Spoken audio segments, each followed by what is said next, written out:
At the twilight of the 19th century, no man captured the imagination of the American people like Admiral George Dewey. His stunning naval victory in the Battle of Manila Bay had elevated him to national hero.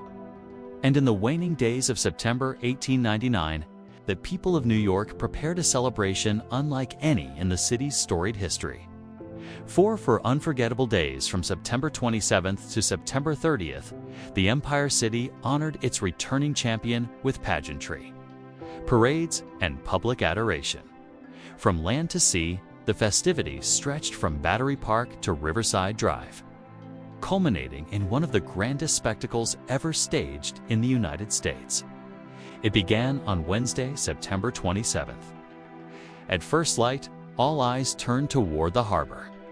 There, cutting through the morning fog, came the flagship of victory, the U.S. cruiser Olympia bearing Admiral Dewey and his crew. Ours was the only photographic apparatus aboard the Olympia on that momentous morning. As the ship entered the harbor, the cameras captured the Admiral as he stood at attention, his gaze firm, his bearing humble yet proud.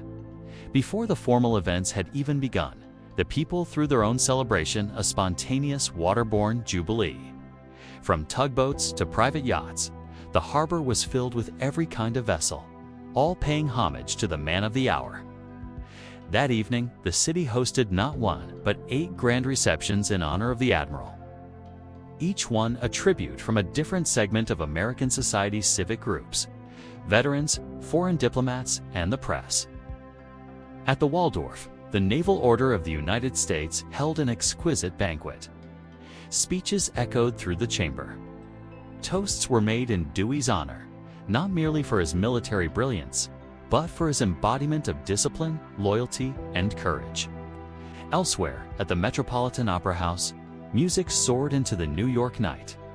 The elite of the city turned out in their finest silks and uniforms. Dewey appeared briefly, greeted with thunderous applause. On the east side, the working men and women of the city threw their own party street parades. Ethnic music, old soldiers told stories by firelight. For them, Dewey was more than an admiral, he was a man of the people. 8 parties in one night, a city united in gratitude. It was said that no returning hero since George Washington had been so widely and warmly embraced. 2 days later, on September 29th, New York hosted its most ambitious event yet, the Great Naval Parade. Hundreds of vessels gathered in the Hudson, forming a floating avenue of flags, smoke, and steel. From our exclusive position aboard the Olympia, we captured the parade as no one else could.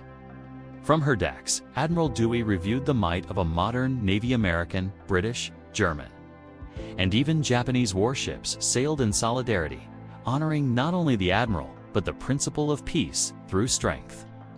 The spectacle was awe-inspiring.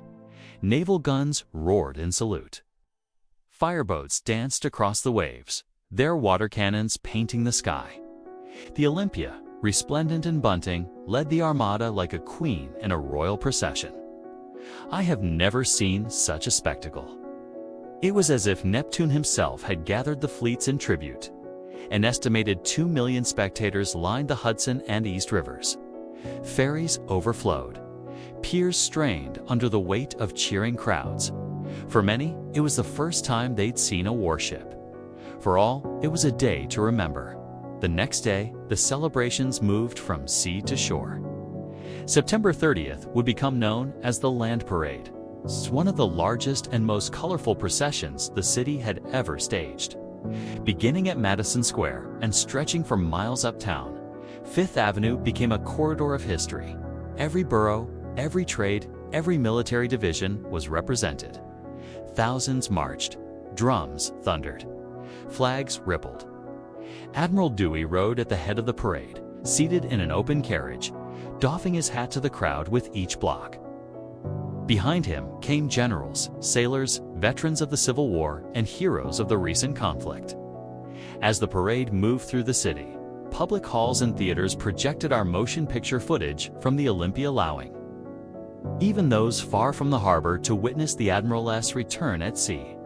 By sunset, the parade dissolved into city-wide jubilation.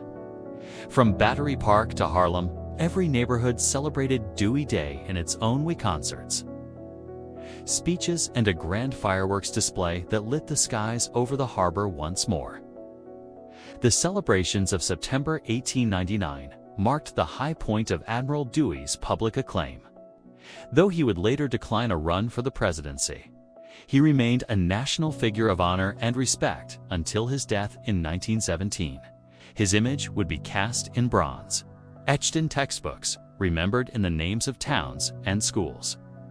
But nothing would capture the essence of Dewey's homecoming better than those four unforgettable days in New York.